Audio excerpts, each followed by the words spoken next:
প্রধানমন্ত্রী, মন্ত্রী, প্রতিমন্ত্রী সহ সরকারি ঊর্ধ্বতন কর্মকর্তাদের সিল, স্বাক্ষর ও অফিসিয়াল লেটারহেড জালিয়াতির মাধ্যমে প্রতারণা করে আসা একটি সংঘবদ্ধ চক্রের ৫ সদস্যকে গ্রেফতার করেছে পুলিশ।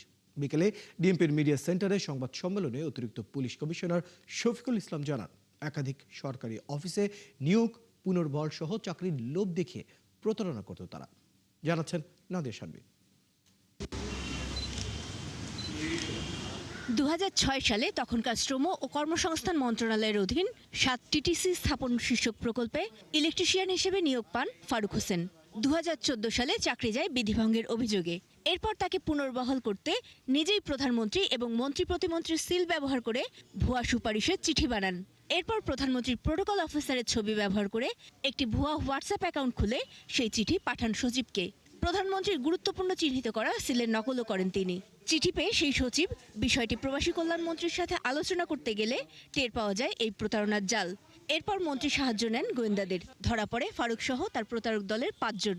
দীর্ঘদিন তিনি চাকরিচ্যুত থাকা অবস্থায় এই গণতান্ত্রিক সরকার ক্ষমতায় আসার পরে উনি ওনার চাকরি ফিরিয়ে পাওয়ার জন্য এই প্রতারণায় আশ্রয় নেয়।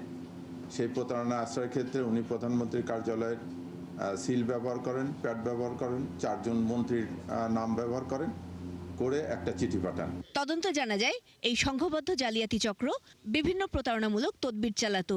এজন্য তারা ব্যবহার করত প্রধানমন্ত্রী সহ বিভিন্ন মন্ত্রী, প্রতিমন্ত্রী, সংসদ সদস্য, সচিব এবং সরকারি ঊর্ধ্বতন কর্মকর্তাদের ভুয়া সিল, স্বাক্ষর এবং অফিসিয়াল লেটারহেড। একই কৌশলে মলদোভায় জনশক্তি রপ্তানি সংক্রান্ত একটি জাল সুপারিশপত্র কর্তৃপক্ষের কাছে পাঠানোর তথ্য পাওয়া গেছে। উনি বিভিন্ন তদবিরের জন্য আরো ২-১টা ক্ষেত্রে চাপ সৃষ্টি করে উনি ওই হোয়াটসঅ্যাপ গ্রুপটা করছে, করে ওখানে প্রোটোকল অফিসার উজ্জ্বল সাহেবের ছবি ব্যবহার করছে, করে এটা করছে। এটা হচ্ছে ওনার কাজ। এর সাথে প্রধানমন্ত্রী কার্যালয় বা মন্ত্রণালয়ের কোনো কর্মকর্তা কর্মচারী জড়িত আছে কিনা তা যাচাই করে দেখা হবে বলেও জানান তিনি। অনেক বিষয় ইয়াগুলো আছে যে ওরা কোথায় কোথায় করসপন্ডেন্স করছে। নাদিয়া শারমিন, ৭১, ঢাকা।